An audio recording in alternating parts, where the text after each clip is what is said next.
Good evening. What is today? Today is February 13, 2017. It is 6 o'clock and we're going to open the Board of Health meeting. First item is to review the agenda, add or remove any items. Do you have anything you need to add or remove? No, I do not. Do you have anything you need to add or remove? Thank you, yes. So we're going to review the January 9th, 2017 minutes, and we're going to hold the August and November minutes till next week, please. All right, no problem. Okay, anything else to add or remove? I do have, no, I think maybe just review for the next meeting dates. Okay. No problem. All right, so the next item is to review the agenda, see if there's any changes or issues. So that's just me and... Oh, you were in here too. There you are. So, did you notice anything? You probably had more time to read over it than I did. I did not notice anything. Reviewing 1-9. We're reviewing the minutes from 1-9. Thank you.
It's actually a theme to like Jeopardy playing while we're reading.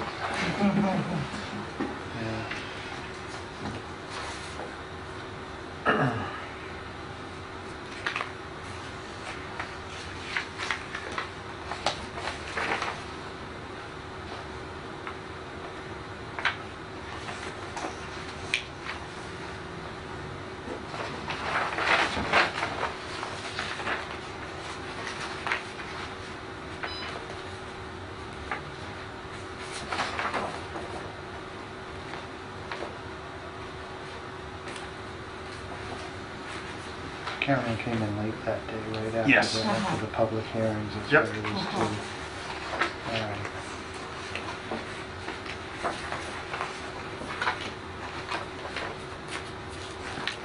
Any questions or concerns, omissions? I can see just... Okay. Do you have a motion to accept? Make a motion to accept. Second motion? All those in favor? Aye. Aye. Okay. Minutes are approved. Okay. Not quite 6:05 yet, so we can't start that hearing. So, just want to go over any correspondence. Sure.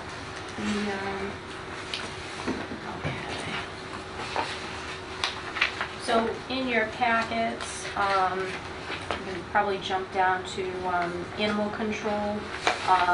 We have an update for a vaccine and microchip clinic that Animal Control has scheduled, and that's going to be here at the Town Hall, right in the parking lot, Saturday, April 8th from 10 to 12.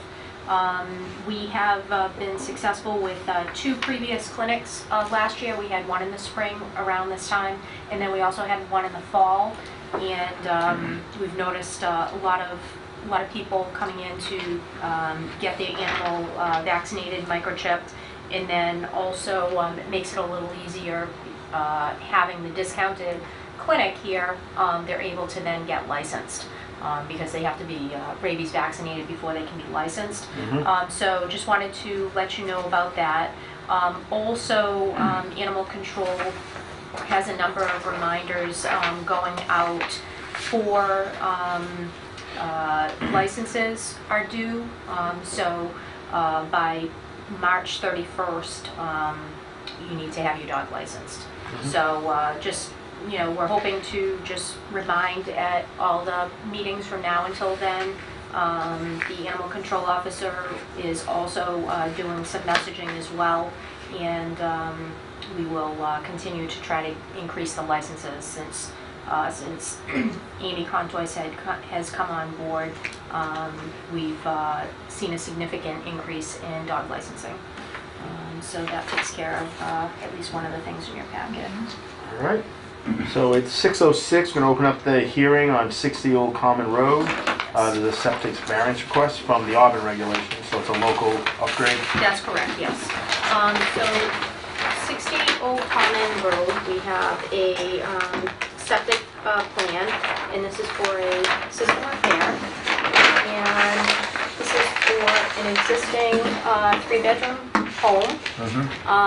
The home is existing.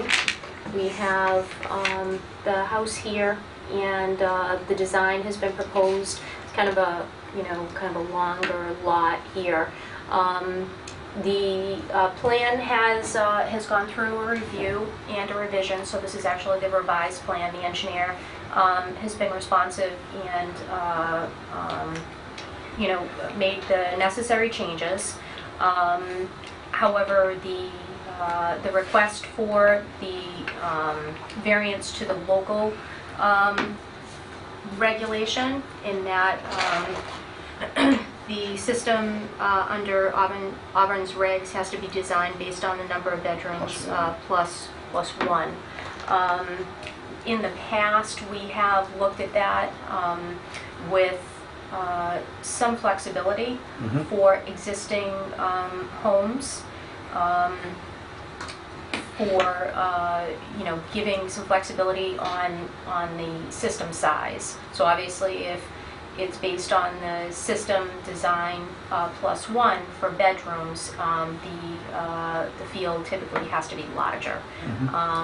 Obviously, you can kind of see the challenge for some of the restrictions on the lot, and so they have requested a waiver to the Auburn reg, and in the past you have considered this for system repairs, existing houses. We don't typically do any sort of waivers for new construction when it's a brand new home and being built. So how many bedrooms is it right now? It's 3 bedrooms. All right. So they want to design a 3 system. They don't want to design the 3 plus 1. Bedrooms, correct. Okay. Yes. All right. That's fine. So I think what we've done in the past, and Steve, correct me if I'm wrong, we've said, okay, we'll allow it with the caveat that there can't be a 4th bedroom. And I think if everybody's in agreement, we can do something like that again. I don't see an issue with it. We just put it, I think it's they put it on the deed, so that way it's something. I know there's something you put on, so that way if somebody buys it, they know it can't be a 4-bedroom. Well, we've noted it in our minutes. We haven't required deed restrictions. No? Okay. With system repairs. Okay. All right. Where you'd actually put a deed restriction, but obviously if somebody buys the house, this is not a deed restriction. They buy the house and decide to put a 4th bedroom in, they could croak their system. Well, here's the If they're going to do an addition. They has to come in it's- front of them. Well, it has to come through our office Yeah. because of our umbrella Yeah. with building and Mhm. health. I can tell you, the building department, anything that is supplied by septic and well is brought before us, so Okay. we will have, obviously, the file documented if the board moves forward in that manner.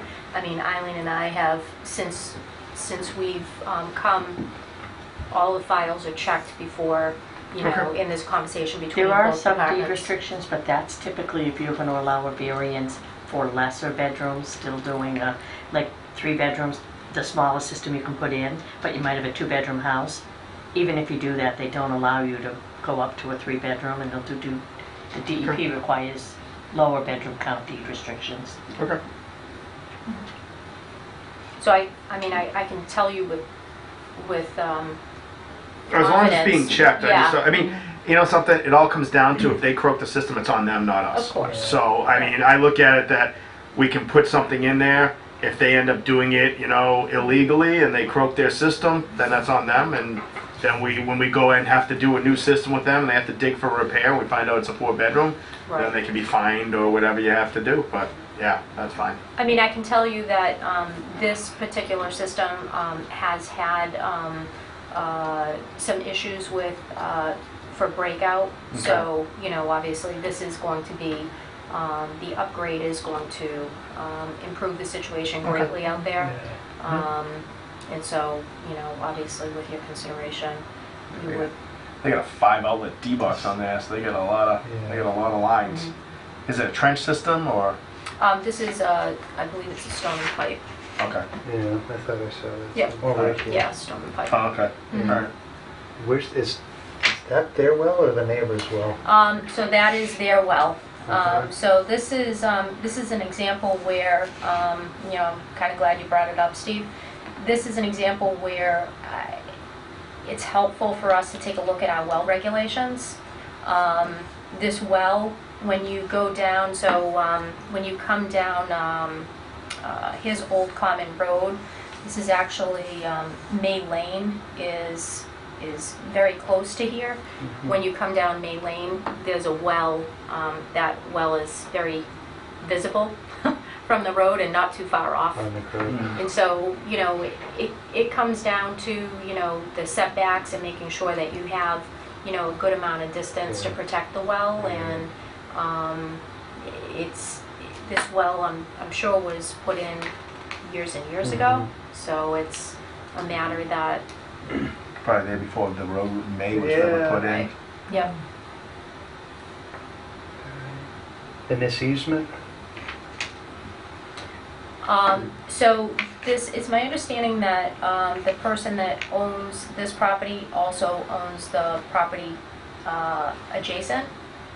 There's actually 3 properties. There's one that you see for this this house here, which is kind of a I guess you call it, looks like maybe a restored barn. But does have living quarters. Then it has this property, and then there's one adjacent to it. It's all owned by the same person at this point. Okay. And this is a repair because of Breakout. failure with breakout? Was it a sale or just? Yes, it's no, it hasn't been sold. It's a repair because there was breakout observed. Was it a cesspool before or was it actually a septic system? I believe it's the area we have identified here is an existing cesspool, I believe. All right. It just is I a very can't unusual verify that. lot. Yeah. Lot there. Sometimes it's like the old system where it's going to be abandoned was listed. I just didn't see that here. Yeah, I so. think we had, I had commented on it, and appears to have septic breakout, contracted to dig hole within the area of breakout to prove that this area is not being used as leach area. Is this the property line? Yes. All right. Yes. That's very odd. It's one of those where it looks like they had to have so much frontage So when they, Yeah. you know, Yeah. so when they cut up the lots, they made sure they had enough frontage and Right. being the thing So in weird if shape. that's breakout, whose breakout is it? Is it for this house, for the neighbor's house? Right, and that's Although why- they're one owner, but, Right, that's why we wanted to, do some research at the time of installation to make sure that this property has a clearly defined of where the system is breaking out. yeah.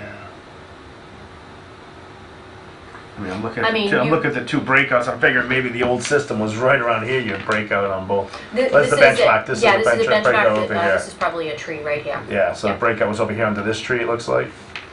Appears to have septic breakout present, contract. This is statement. the area, right. Yeah, so. I mean, if the system was up back here, it'd really be bad if there was a breakout way down there. So. They actually, They have a this tank. this is an area where breakout was seen, so we're going to check and see if that's, Yeah. as Steve said, if it's coming from this property or Yeah. this, and it looks All like three of them. they have an existing cesspool here as well where the tank is Okay. going. Alright. So, I mean, if you wanted to, I mean, you could certainly, based on the situation, if you wanted to put conditions on, testing the well before, before and after. Well, it doesn't look like the lines cross. No, and No, but Yeah. just some of the things you've considered in the Yeah. past. And the edge of the system is 10 and a half feet off the line here, 12 and a third there. So, alright, yeah, so it meets the setbacks.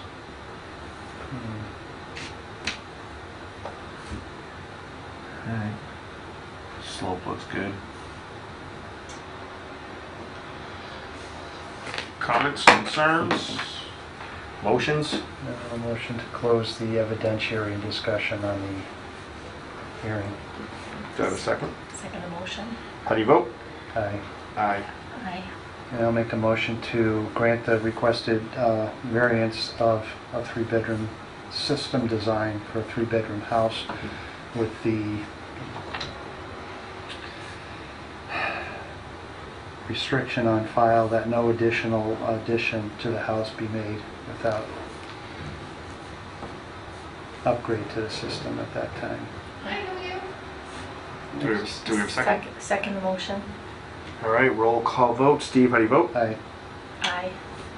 Carolyn, how do you vote? Sorry, aye. Ray votes aye. All right. And motion to close the hearing. 60 Old Common Road. Do we have a second? Aye, second motion. Close. All in favor? Aye. Aye. Aye. Thank you. We're at 6:17, so we have a discussion on mandatory recycling regulation.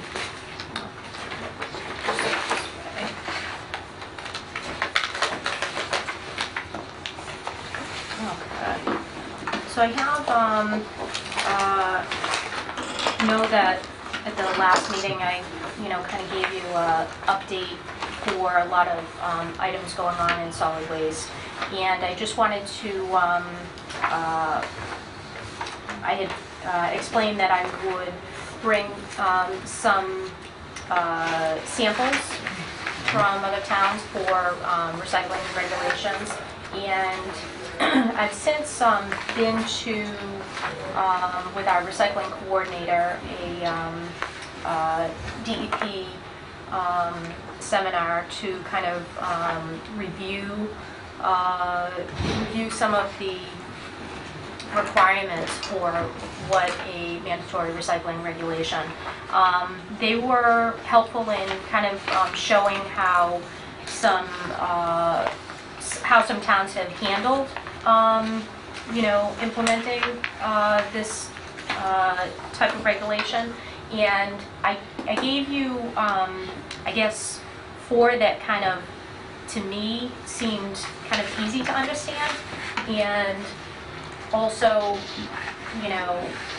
kind of made sense as far as what what the purpose is. So, Solid Waste Advisory is also, has reviewed several of these as well. And so, wanted to kind of get your thoughts on what you thought of putting in a regulation that was easy to follow, not too cumbersome. I know sometimes when we look at regulations, you know, sometimes they do have to have a lot of details. Obviously, you know, the well regulation is something that, you know, you'd have to have probably more detail than less. The intent of a mandatory recycling regulation is going to be basically finding ways to reduce solid waste that we have to dispose and pay for. It's meant to encourage people to recycle, and it's meant to identify and promote recycling. The regulations really can be as clear as don't put banned materials in your trash. So DEP has a list of a bunch of banned materials.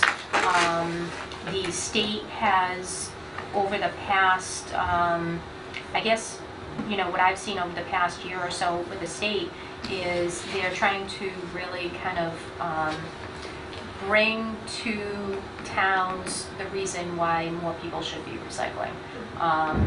And for what, you know, our solid waste committee has been reviewing, they want to find ways to help people to recycle. So the grant that we have been approved for will allow us to be able to have, you know, some dedicated time to focus on that.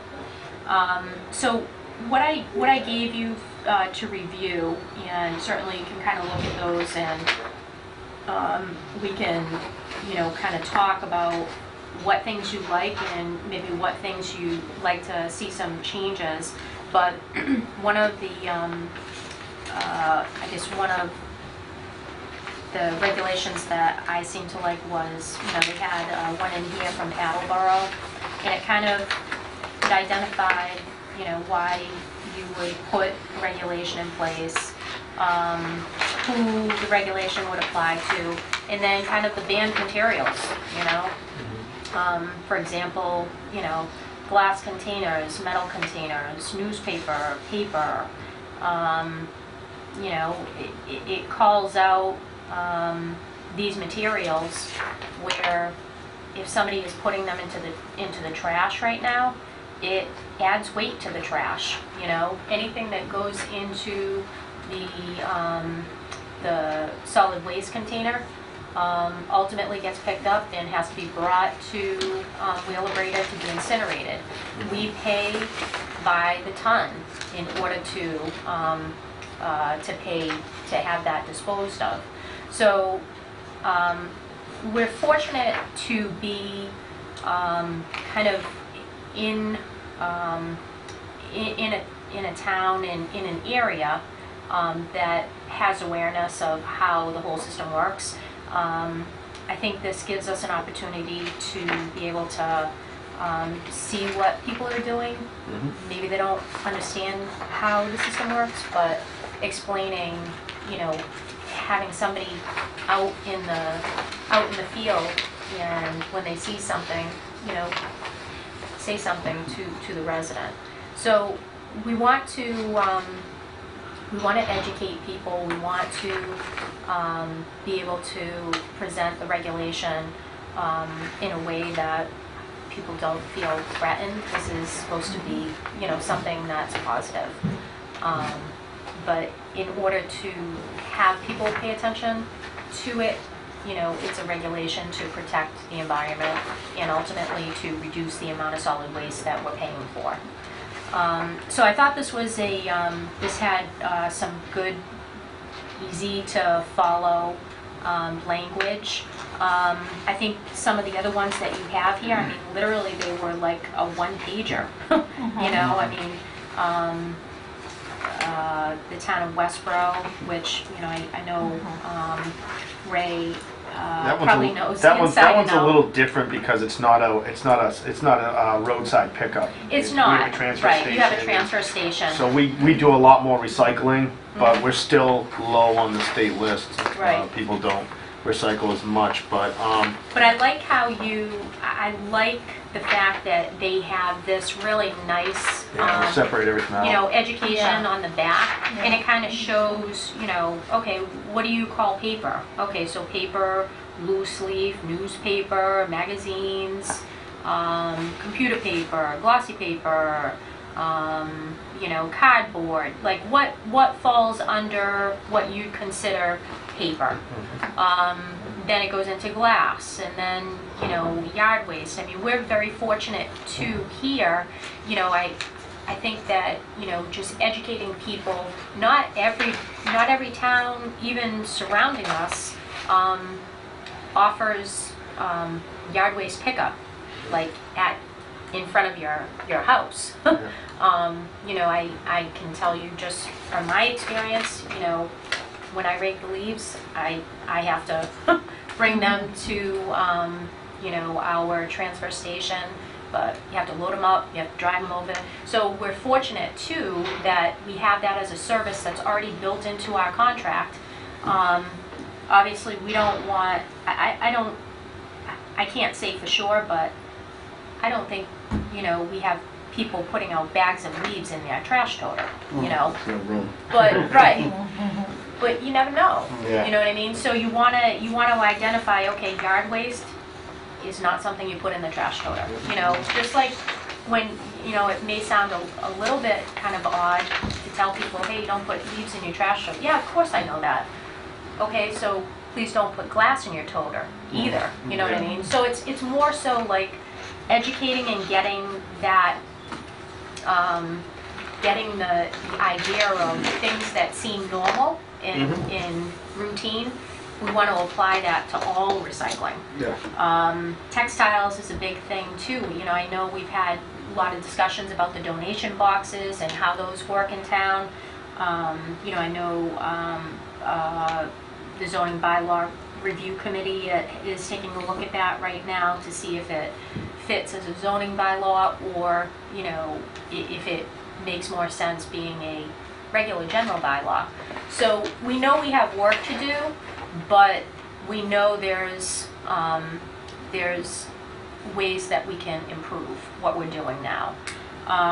So these things, I think, are pretty, they just seem, they seem clear and easy to follow for me. So I was hoping that maybe you could take a look and see, you know, highlight the things that you like, that maybe you want to change, and then maybe we can set up a meeting.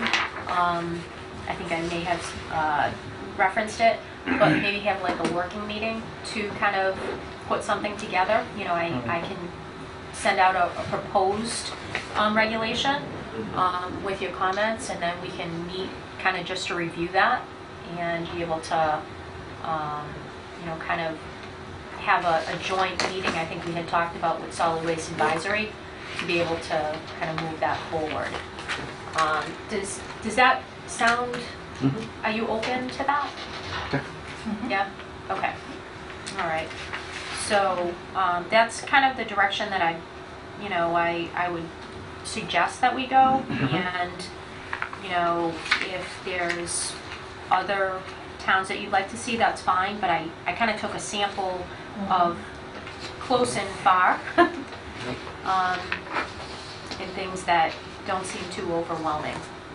You know, I mean, ultimately, we want people to embrace, you know, the idea, and want to present it in a way that is positive, you know, not negative. Okay, so. Next is the choke saver bill. Yes. Okay. So, the choke saver bill, I wanted to put this on. It was something that had kind of come up in reviewing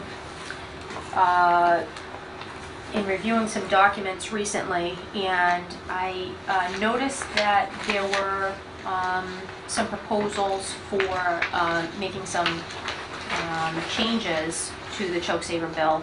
And so I had, Eileen has been to a number of recent state trainings where this was discussed, and so I asked her to kind of just take a look at it and see where the status of where it was, because as you know, right now we have the existing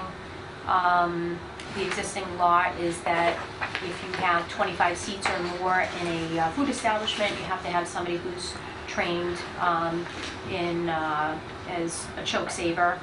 So we do get documentation from restaurants for copy of their ServSafe, copy of their choke saver, copy of their allergen. And so over the past couple of years, we've been very good about pulling all the paperwork together.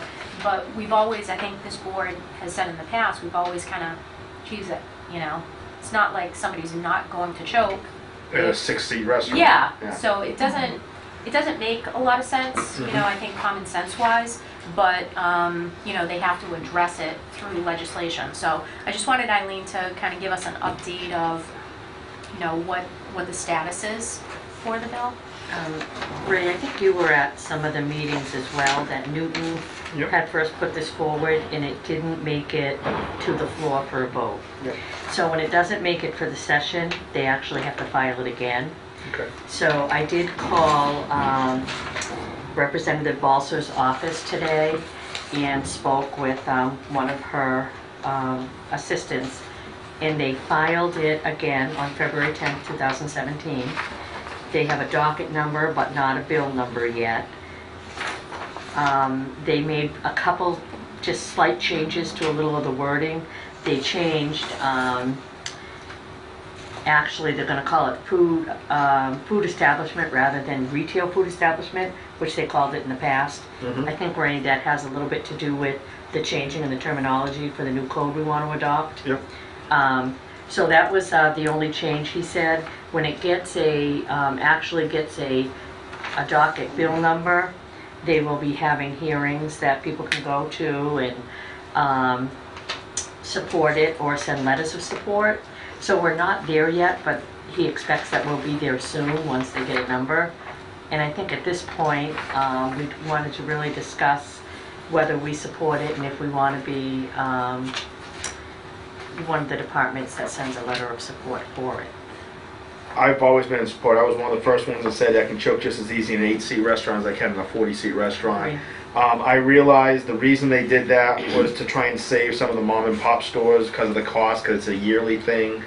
I think Andy and I back in the day, because that was like 2000, that was the allergen. We were talking about it and we had said, is there any way we can subsidize for some places? Back then we found there was no way at that point we could Actually, subsidize. every 2 years. It depends. There's some that are one year things. We have a lot that are 1 year in Westboro. We have 1 year training. I'm really surprised that they don't go to someone else that's 2 years though, Yeah. because when we actually called around because a lot of them didn't have expiration dates. When they just do the Yep. anti-choke, they can't give an expiration date because it's not a full training. Yep. And so they devised programs and they worked with American Heart Association and American Red Cross, and they came up with a Yeah. 2-year Well, we have expiration. the woman who does it in our town does 1 year. She does it on location, and she does a set fee for every restaurant, so she doesn't charge them individually. She charges the restaurant, and then they get a list of all the people who went through the choke saving. So that's why she does it a year, because she's not charging the same price that everybody else is charging either. She's charging a lot less. In the anti-choke, remember you probably remember years back, American Red Cross was doing just the anti-choke. Yep. They were coming out to different Yep. places. We did it in Spencer. We just were informed by our fire department that they're not allowing for a certificate to be given for modules taken out of the entire CPR Yeah. course. So they've now come on board and said, no, you're not getting the full effect if you're just taking one module out. Yep. You need to do it all. My thought is the American Heart Association may follow. Yeah. So that may be something you see coming down the pipeline too. Mhm. And agreed, we're fortunate that the fire department will go out and do a whole restaurant or a couple. They try to group the small ones Yep. together to bring the price down. Mm-hmm. But I agree with you too, Ray. The 25 seat doesn't make Yeah. sense. I've had places before will say, oh, you have 26 seats, you're gonna have to get the choke saving. They walk into the dining room, pull 2 chairs out of the dining room, put them in the back and say, I now have 24 seats. And they get rid of them, and I go in there like 6 months later and they only have 24 seats just so they can save money for not having to get the choke savers. So I mean, yeah, can they do that? Yeah, if they have 24 seats, they don't need it because it's under the 25 limit. So, but I think everybody, I know a lot of times I walk in and I'll go in to do inspections and I say, who's your choke? I look at the name on the choke saver. I said, oh, is so-and-so here? Nope. Is so-and-so here? Nope. Is so-and-so here? Nope. What time they coming in? Oh, they don't work today. So you have nobody on site who's choke save certified. They don't think of it that way. They just think choke savers, oh, we have to have enough people to cover, but it's supposed to be every minute that the restaurant's in operation. Similar to ServSafe, the owner gets it who doesn't work in the Yeah, establishment. exactly. And it's covered. What we're doing in our town is we're actually putting an amendment together where what's going to follow right with choke savers. Every minute the restaurant is open for service, there has to be someone ServSafe certified at all times. Yeah, and we're doing that out there just because we're tired of going in there and people are like, oh, I don't know who's in charge, or I don't know about that. It's like, no. So I shut down a couple of restaurants because people didn't know what they were doing, so I shut down the restaurant until they could get somebody in there ServSafe certified. So I think the same thing has to be with choke savers. The weird thing is they don't have it as a critical violation on the forms. They just have it as a up at the top, so it's not really a critical. But I'm like, if that's a state law, it should be a critical. But you know, that's something they have to look into also. But that's hopefully in the new food code they'll do that. But no, that's great. I think that's you know, I'm in support of it. I've always said that you can choke anywhere. So we thought that, you know, just kind of, it seems like they're trying to, you know, change the law, but if there's a period where, you know, we can offer support, it's something that we at least wanted to make sure that the board is comfortable with us sending a support letter. I mean, they made it, the paperwork that they had, I mean, they even have a, you know, almost like a template that you can follow. Yep. So it's just, it makes sense, and you know, we're hoping that there's support for it going forward. Okay, thank you. you're welcome. All right, go right into director's issues. We started with correspondence. Is there anything else besides? I mean, I think you dropped down to animal control, but Yep. what else is there you'd like to speak of on that? So I just included some of the correspondence that were sent out. There was a follow-up from Blaker Street project at Ashworth Hill after our discussion at the last meeting. So we sent in a memo to the planning board and town planner regarding your review. And also, just one thing I did want to note, we do have a well requirement letter in here, and I do think that we probably, it's coming to a time where we probably should take a look at what we're testing for wells, and figuring out as far as primary and secondary standards.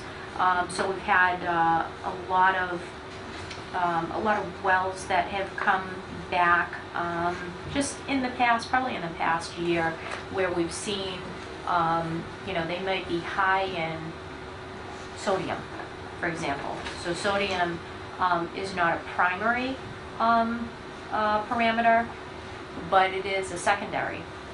In speaking with you know, DEP and seeing what their advisement, you know, it's not clear that you can treat for sodium, but, excuse me. However, if you have somebody that is, you know, has a health issue and, you know, in the household that's being supplied by a well that's high in sodium, can be an issue, you know. If that might be something that we look at what we're requiring for testing and figuring out, is this something that you want to, you know, maybe make note on the well certificate, or is it something that you want to try to figure out, is it something that they can treat for? So I think it kind of warrants some further discussion to be able to kind of just take a look at it. There's some advisement that I found from DEP on, you know, might be able to provide advisement to the well owner. I'm almost thinking with this letter that you sent to the May Lane Yep. residents about the high iron and sodium, Mm-hmm. if we were to have, you're sending this letter, if you had some sort of advisement that, you know, health-related risks for this particular situation, it may not hit a critical level where we have to, you know, order a remediation, Mm-hmm. but if there's like a high sodium Mm-hmm. or high iron, is there a health risk? Right. Advisement, and just throw that in the envelope as well. Right. And so I mean, I'm glad you brought that up because I've been thinking about, you know, it's not just this property, it's other properties Right. that we've seen over the past, even over the past year. And it's kind of like, you know, we'll have discussions in the office and, you know, we'll kind of look at it, look at what the guidelines are, what your maximum contaminant levels are, and looking at all of those, it kind of warrants further discussion. Right. So I think, you know, we've also looked at some of the education, like fact sheets, Mhm. because the state Yeah. has a lot of fact sheets that, Right. you know, I think might be nice to add into, Mhm. you know, what you're saying, Steve? Right. Add in a fact sheet so that people are aware, okay, if it's something that you don't necessarily have to treat for, but you should be aware of, Right. you know, you should be aware that elevated sodium over a long-term period with somebody in your household that may be at risk can be a Mhm. health issue. Mhm. So, you know, there's kind of, I was kind of thinking along the lines, if you noted it on, say, the well certificate that we issue, so if by chance that property transfers, Mhm. due diligence, if somebody is coming in and saying, geez, I just want to see, you know, was a well permit pulled for this property? Was there a septic sign up? They would see, oh, okay, so a well permit was signed off. However, it looks like this was noted as high, you know, so then you'd have somebody who was doing their due diligence to be able to take a look at it and say, geez, okay, this might be something I need to, you know, number one, test my well. So we 'cause- don't normally save the well report, the test reports when they come in? Oh, we do. Oh, okay. No, we definitely do. Okay. It's all in the packet, Yeah. but at least that would kind of jump out at you, Okay. you know, on the Yeah. document. Usually people just look at the final document, oh, it's all set. Mm-hmm, mm-hmm. Well, not really, you know. It's worth taking another look at. So it is something that, you know, has kind of stirred some interest from our discussions internally. So I just kind of wanted to, you know, just mention it here because I think that it's probably a good thing to, you know, to take note.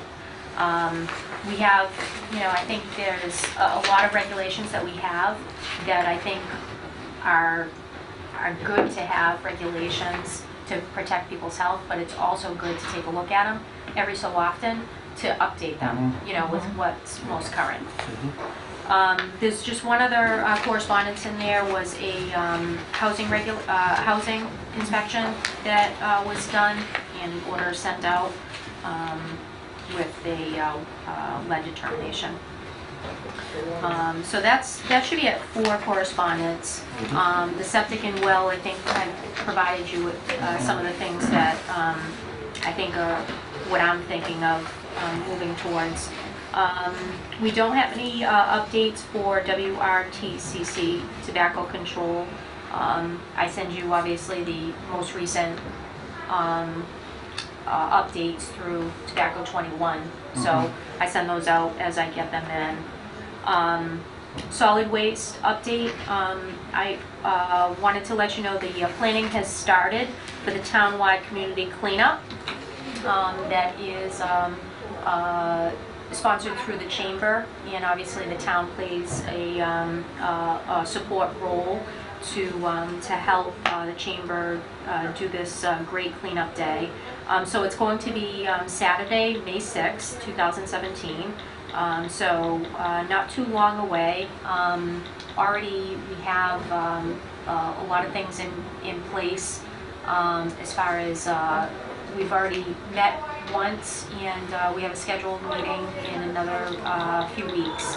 The chamber is all over planning there. Already reached out to several businesses. They have a lot of systems in place.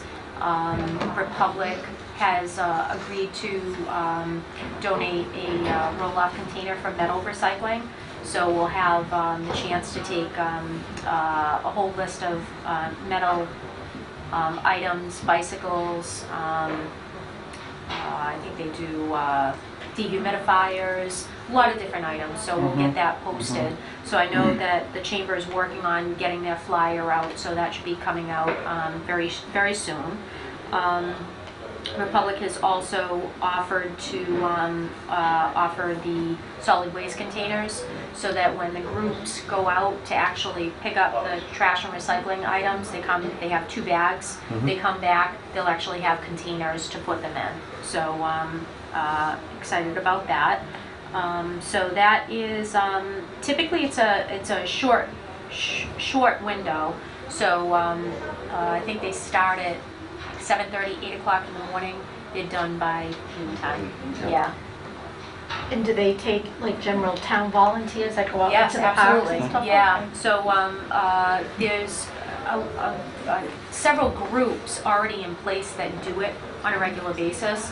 So the chamber has worked with the town, and they do this townwide cleanup every 2 years. And so the alternate year, we do the hazardous waste day. So last year we did hazardous waste. This year the townwide cleanup. So I think that was set up many years ago. So it's really kind of a good synergy to be able to have something each year for residents. So just wanted to let you know that flyer will be coming out soon, but the chamber has already a lot of really great things already booked. Central Mass Mosquito Control, I wanted to let you know there is a wetlands project that they are working on. Typically this time of year, you may not realize, but they actually go out, they clean culverts, they keep areas of any stagnant water, they find out what the issue is, and they clear out any areas that are causing water to not flow properly. So I just wanted to let you know there is a project going on currently. Flu season. Steve, you had asked at the last meeting for the total number for how many vaccines. So we have a total of 153 vaccines that we administered in this flu season. And I do have for you, just kind of hot off the press, a copy of the town report that we just put together. So this is the time of year that we collect all the town reports, and they get sent over to the selectman's office for to be compiled in the annual town report. So that was just completed and sent over. We do identify the number of clinics that we had. Obviously the senior clinic, the Vote and Vax clinic, that was a big success, and also the town employee clinic. So we did 3 major clinics with a total of 153 vaccines. Is that number down? It's down a little bit from last year. I think we were in the 180 range last year. But we have, I feel like as far as what we sent out through for billing purposes, we have a very good handle on that. And this year we made some changes from last year to this year as far as we're fortunate because now Paula is that much more experienced, and she's gone through everything once, and so we're going on the second round. So the first year she came, she was kind of thrown into billing. So Eileen and Paula have worked very hard on making sure we have, a process. As soon as we're done with the clinics, we come back, Paula knows I'm like, okay, let's record all of our stuff before, it goes too far away from the clinic. So we record, the number of vaccines. We break it down through the ages. Everything that we have to report to the state, we try to make it easier on ourselves, so we're not going back 2 or 3 weeks later and saying, oh, geez, what was that? So we have a system that is, much more improved, I think, now. And so we also, for the billing purposes, because we're able to bill for the administration, for billing purposes now, when something comes back and it gets rejected, why? We have Paula, she has a hotline right over to Commonwealth Medicine, and, okay, what did we miss on this application? Because we're, they're very, very detail oriented, making sure all of the fields are filled out. And we get copies, of the numbers and so forth. So we feel like we're moving towards, even though we may be down a little bit, we are really kind of taking a closer look at each one that gets sent for billing, so that we can kind of recoup any loss. Thank you, Carolyn. So I just wanted to, follow up because you had asked for that at the last meeting. As far as the office update, I wanted to just, let you know that I'm happy to report through the advertisement that we had talked about for getting an inspector in the department. So we have a candidate, and they are expected to start this week. We are excited about that, and we want to thank the board for their support, because I know this was something that you had provided support to us when through the series of the past several months, and even, I know this goes back several years, since, Ray has been on the board for a number of years now, and we've worked towards this, but we have had the support of the board and also the support of town administration and finance to be able to move in a direction that we think is going to make a positive impact on our department. And so I'm happy to let you know that that candidate will be starting this week, and we're hoping to bring them to maybe next month's meeting to have you have a formal introduction. About how many applications did you get for the position? We received quite a few. I want to say in the range of 15 to 20. Well, couple sets of interviews and everything? Yes, so, absolutely. okay. We had kind of a whole intense, probably week to week and a half of interviewing, with follow-up interviews and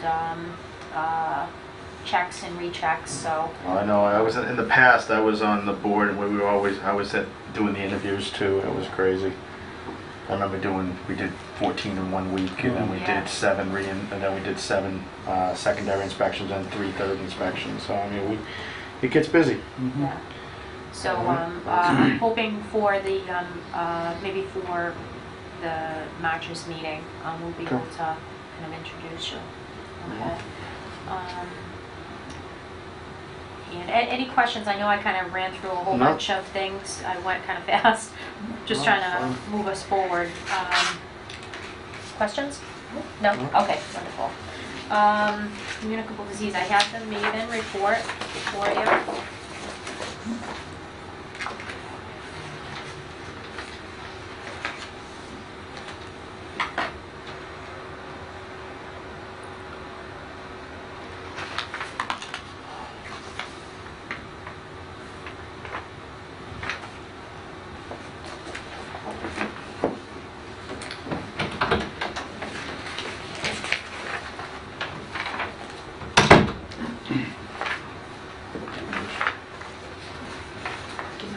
Yeah. Yeah, I know. That one kind of Yeah, threw that me off a little bit. I had to do a double take. Yeah, Somebody was traveling. I guess. Now, these are just cases that are identified here in town or residents of the town? No, those are cases of residents. Okay. Yes. So the So like with the- Maven report identifies all of the communicable disease that has been identified by the State Department of Public Health, and that our public health nurse has to oversee and follow up. So as an example, for the influenza, the cases that are reported here could have been diagnosed Worcester, Boston, elsewhere. That's but correct. Because they're residents Residents of of our town. Because It they- comes under us. Yeah, absolutely. Yes. Thank you. Yeah. So That's a awesome number, Yeah, I know. considering. Yeah. yeah. So our public health nurse Cheryl, Mhm. oversees this, Okay. checks it daily, and does all the required follow-up per, Good. Mass Department of Mhm. Public Health. If at any time you want to ask questions or have her come to a meeting, she's been more than Mhm. accommodating, and, I know sometimes, we have things that come up, and I think seasonally, too. Sure. I think, we saw, like, Lyme disease, you Mhm. see an uptick in that when, No pun intended. yeah. I actually didn't think, that's kind of cute. But yeah, it does, seasonally, you're gonna see more influenza this time of year, in different things. So we wanna kind of address that Mhm. with our, protocols and action, and, Carolyn has done a lot of community health initiatives for us already, just in the short time she's been on the board, and when she was serving as an intern Mhm. for us. So, there's a lot of good things that we do. It's a matter of, just making sure that you're aware of them. So Eileen and I try to make sure we capture that information to bring to you, and be able to, get that information out to the residents. Okay, and I think the next one is inspections. Yep. So Eileen has some information for you regarding where we're at for establishments, and I think that, she'll be able to kind of explain where we're at. Okay. So we did some percentages, Ray. I know you asked for the percentages. Well, I wish they were higher. They're not. For the brick and mortar establishments, we have a range from 147 to 152, and that's for new establishments opening and taking into consideration the ones that closed. We're between 42.3 and 42.5%. If we add in our temporary events, we go up to 51%. While we know their numbers need to be a lot higher, we're hoping that the new person that's coming on board this week will primarily be to start the new year, because we started the new year, so we anticipate that. So the person will be, what, 19 hours a week? Is that Yes. what it is? Yes. And 19 hours is going to be food, correct? It's gonna be all food. food. Okay. So it'll be me and her doing food, and Yeah. obviously we'll start her out from the lower and move her up the Yep. arc, so I can go out and take care of the bigger ones while I'm training or working with her, to bring her up to, what Yeah. Auburn's looking for, on the other end. And so I anticipate that, in the next couple of months, we'll have so much better numbers for you. Okay.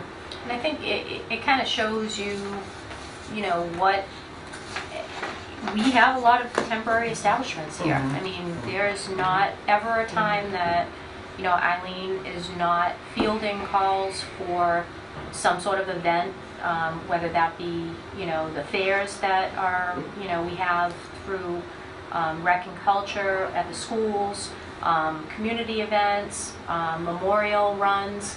I mean, there's always something going on. So she spends a lot of time doing a great job educating, but you have to balance that with the actual establishments that we have, that we permit on an annual basis. But I think that, it shows the need, why we need help, and I think it's, as much as I'd love to tell you, we're at 80%, we're not. But we will work towards that goal, and I think it's something that's an achievable goal in a set amount of time. So, our goal is, by warmer weather, to be able to give you updates that are just going to increase with each month. One of the So- other things, though, that when you're doing these numbers, it's disheartening, but you have to do it the proper way. You can't utilize re-inspections, you can't utilize complaints, even if you've gone in and done the whole inspection. So we'll do a complaint, go back later or go back the next day to do the full inspection, because if you do it as part of the complaint, you can't count it.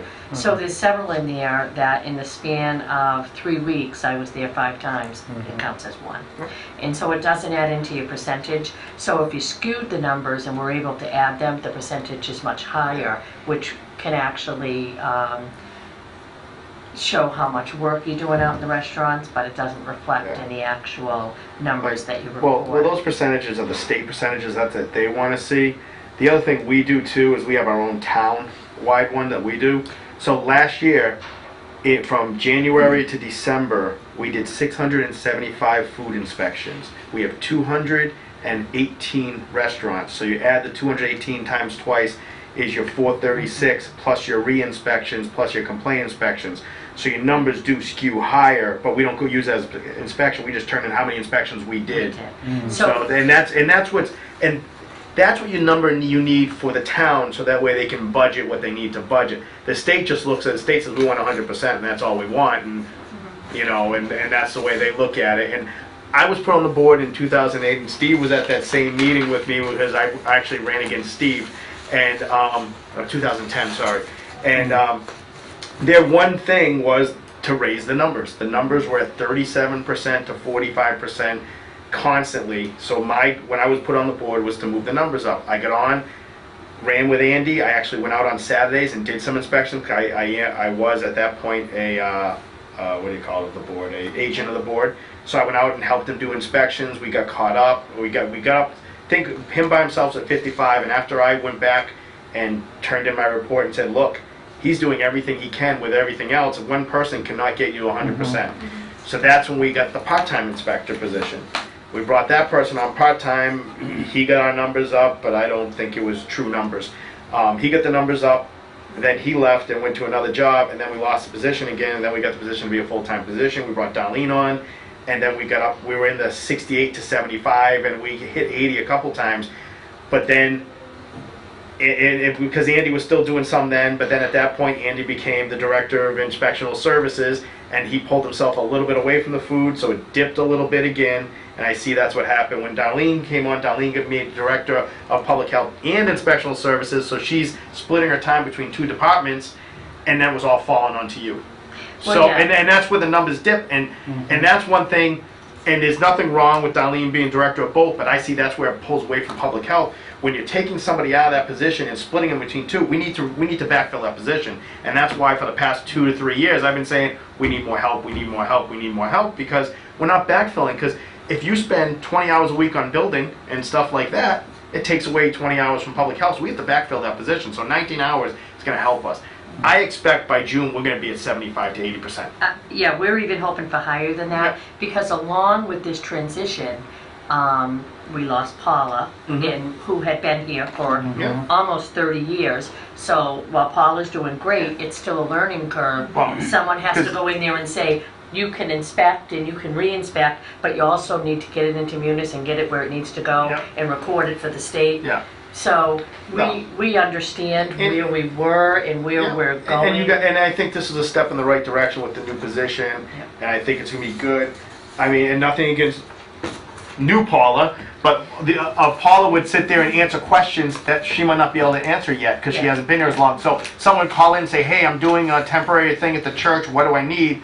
Paula could list off everything and say, okay, get all this to me and then I'll call you back. So she was able to do that, where Paula's only been here a couple years. She's probably not as quick on that stuff. Paula was here, what, 30 years? I mean, 30 years. you know, you gotta look at that and say, hey, you know, she knew more than some of the inspectors we had here in the past. So I mean, it's one of those things where it's a learning curve, and I get that. But my goal was before June to be at 75% with a new person. If we can do that, I'm gonna be happy. It's gonna make the time that I've been on the board, because that was the one thing I was told to do, and then it just kind of slowly dropped off. But I saw why it was dropping off. We didn't have the help. And I tried to explain that before. I had meetings with town manager. I had meetings before when Andy was here, and it's just, no, it's not in the budget. It's not in the budget. It's not in the budget. And we cut $32,000 off our budget when we started cutting into the when we used to have the what was the nursing thing we had here in town, the VNA. the VNA. It was a gift of money that was given every year coming out of our budget. So when we had to slash budget, we started there, and then we found out that we didn't have to give that money every year to them, and we slashed the budget, started to use that money for other stuff, and now we have Cheryl, who is a percentage of what we used to pay the others. I think her yearly here is what we used to pay them almost a month. I mean, it's scary how much money we were paying the Auburn VNA, and they did a great job, but it just didn't work out in our budget, so we had to do that. So that was where I was like, hey, let's use this money, and that's how we got the part-timer, was we took that money and turned it into something we could do on a day-to-day basis. And that's what I want to see here. I want to see it do well. I really want to see you guys get above that number, get up there, and it's just going to make things better. Now you're in, and then when people know, these restaurants know you're going to be in there twice a year, and if you get a second person in here, there's some of these places where you're going to look at and you're going to say, you know, we could really do them 3 times a year because they need it. And that's what's going to happen is all of a sudden, because all the state regulation says you have to be in at least twice a year, minimum of 6 months in between. Doesn't say you can't go full. I have restaurants in town, we put them on probation, we're there 4 to 5 times a year. Every 2.5, 3 months, I'm in that kitchen and I'm ripping them apart and we're getting on them. And they're learning. And here, I think, there was times in the past, even when Andy was here, there was places that hadn't been done in a year and a half. Not by his fault, just the time constraints.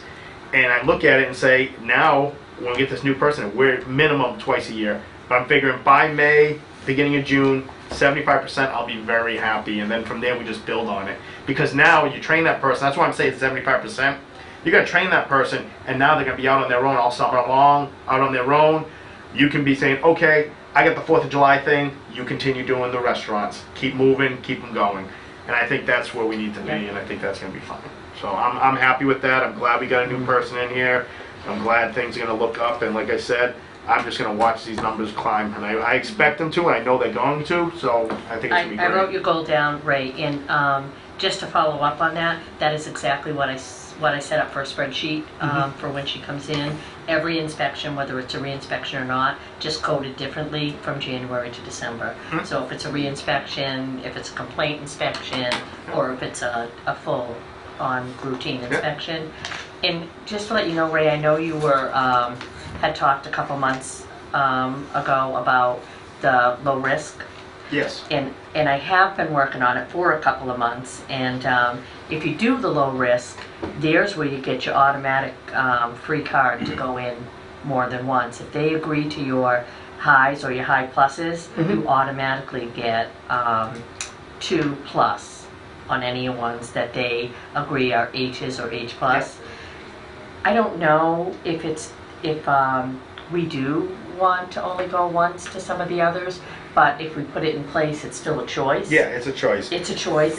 What that helps out is if you have, out of what we have, 100, say we have 150, and you have 30 that are low risk, it helps you out that if you're running behind, you can drop those off and make a phone call. That's something that Paula can do, and Paula can make the phone call and be like, hey, by the way, this is the Board of Health, this is just calling, have you changed anything? Have you had any issues? Is everything still the same manager, stay this? All right, thank you very much, we're gonna consider this your second inspection, and you write it down as a phone inspection, you put it in. Now, in an hour, she can do 5 or 6, where before it's gonna take you a lot longer. So, you know something, that's great to put in place, but if we adopt the new food code, Well, one of the things about this is, you know, the part in question on the food code is the definition of retail. Yep. And I'm sure there's been a lot of letters going in on that. Yeah. And you're right, it could eliminate all your Ls, but What we're gonna end up doing, it just in my town, and we've already decided with the Board of Health, we have a meeting tomorrow night.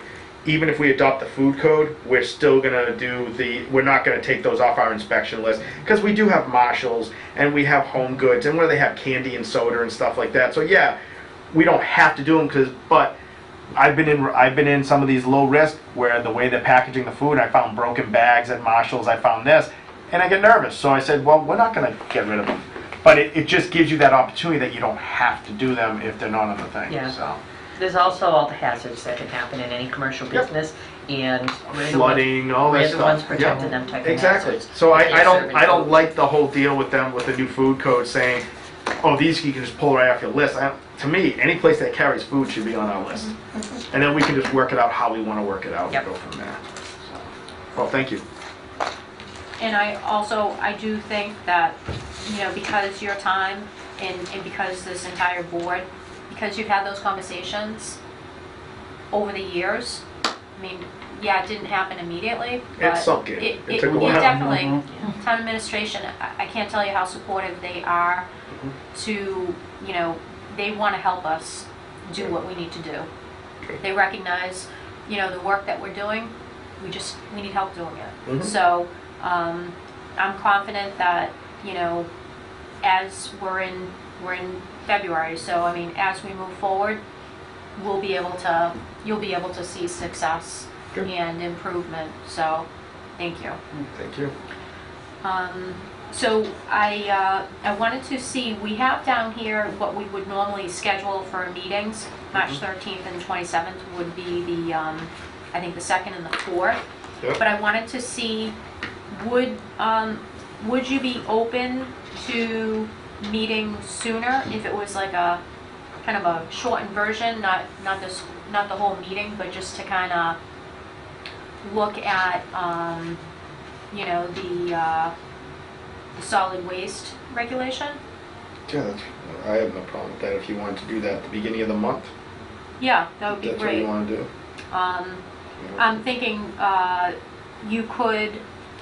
what you could do is, look at some of the samples that I gave you. You could email me and let me know, what you like and what you don't like. I could kind of put together a proposed document, and then when we come to meet, then we'd have something to maybe mark up and be able to kind of, bring to the Solid Waste Committee. And I'm thinking Solid Waste Committee has already identified that they're open to maybe like a joint meeting. And I just have a quick question. Do we have a budget for this? To do something with this? Do we have because I'll tell you right now, which would be better, a magnet that goes on the refrigerator that tells you what to do. Oh.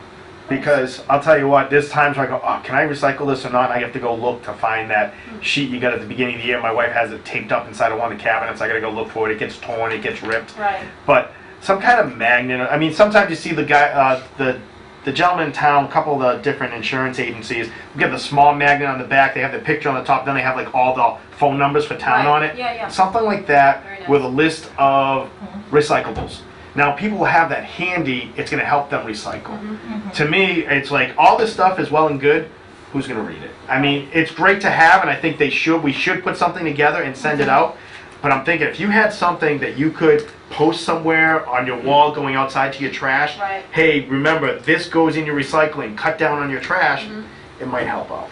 The I mean that's a good suggestion, Ray. Solid Waste Advisory was also talking about almost like a sticker Yep. that they were considering. Maybe if you saw somebody that was kind of challenged as far as not putting out the things in the right toters or not recycling at all, like putting a sticker that would show you, like picture-wise, okay, what belongs in the toter, Yeah. and be able to have something kind of in the similar what you're talking like, Yeah. something that you're going to be able to see, something that's not going to be easily ripped Yeah. or Yeah. maybe laminated or something like that. So I think that's, I know they have a lot of tools through DEP, so we can take a look and see Yeah. what some of the tools are. I don't know if that would be covered, but we can certainly ask. Yeah. You know, it doesn't hurt. There's a lot of grant money out there to be able to, the state is motivated to try to get people to recycle. Yeah. So they want to help you. Yeah. And in turn, they usually make some grant money available for educational materials or Mhm. something that they feel is going to help Yeah. people be able to get to that end goal. Yeah, I'm just thinking some kind of card, if it's sticker or whatever. Yeah, It's gonna remind you, because I know stuff like that, we throw it on the fridge and I can look and say, oh, does that, okay, that goes in there, or that doesn't, Yeah, and stuff like that's that. nice. But it's just something different. I figure that's Yeah. something I would probably end up, if I want to just say in front of everybody, just so Yeah. everybody else can think about it too, so. yep. All right, so what are you looking at for a date? Are you looking at March 6th, the week before the 13th? Is that, Yeah, let me just get. to because the next calendar. week is a holiday, right, next Monday? Yeah, so next Monday is holiday. President's So we Day? have the week of the 27th and the 6th. Essentially, we would be meeting the 13th. I didn't want to bring you all of this for the next meeting. I just Yeah. wanted to focus on like just a working meeting. We can for do a now. working meeting, Mhm. the 27th or the 6th works for, you have to check with the solid waste committee and make Yeah. sure they're available too. But yeah, if you want to set something up, how are you, Steve? 'Cause I know you have a Monday tight. nights. Monday nights are better, yeah. I'm good on Mondays right now. Yeah. I'm Okay. doing an online class, so I'm doing that on Tuesday nights. So So- maybe you want to shoot for maybe the 27th? Sure.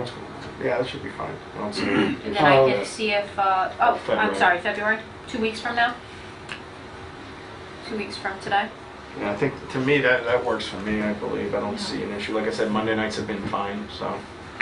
Okay. We can do a working meeting and just, I'm sorry, what time, 6 o'clock again, or? Yeah, what 6, time yeah. works for you? yeah. Anytime. Yeah. You just traffic-wise, Yeah. I leave Westboro at 5, sometimes I'm in Yep. town by 5:30, sometimes 5:45, so I don't wanna make it late, but No. if we could do 6 6:30 o'clock, or- 6 o'clock's 6 better. p.m.'s good, 6 yeah. good. Six, Anything okay. after- Anything after dark for me works. Okay. Well, we're gonna be changing the thing, so it's gonna be light soon. All right, so we'll shoot for the 27th at 6 o'clock. Sounds good. Sound all right? Yes. Yep. All right, and so it should be, And then do you it's wanna gonna be a just, shortened version of the meeting. I'll kind of put together, I went through, I mean, I've already highlighted a lot of stuff that I like. yeah. If So- there's So just a something- quick question. Go ahead, So we wanna keep the 13th as our regular meeting then? if that's okay.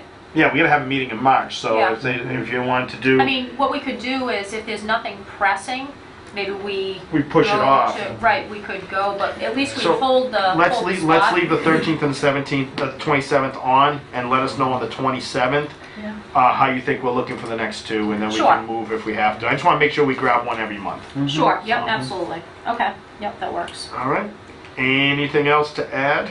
I don't think so unless The you only, have, the only no? thing on the 27th, if we meet to discuss this whole issue, my place up in Vermont, the town charges $5 a bag for trash. And they encourage and require recycling. Is it, so it's pay as you throw? Yeah, Okay, okay.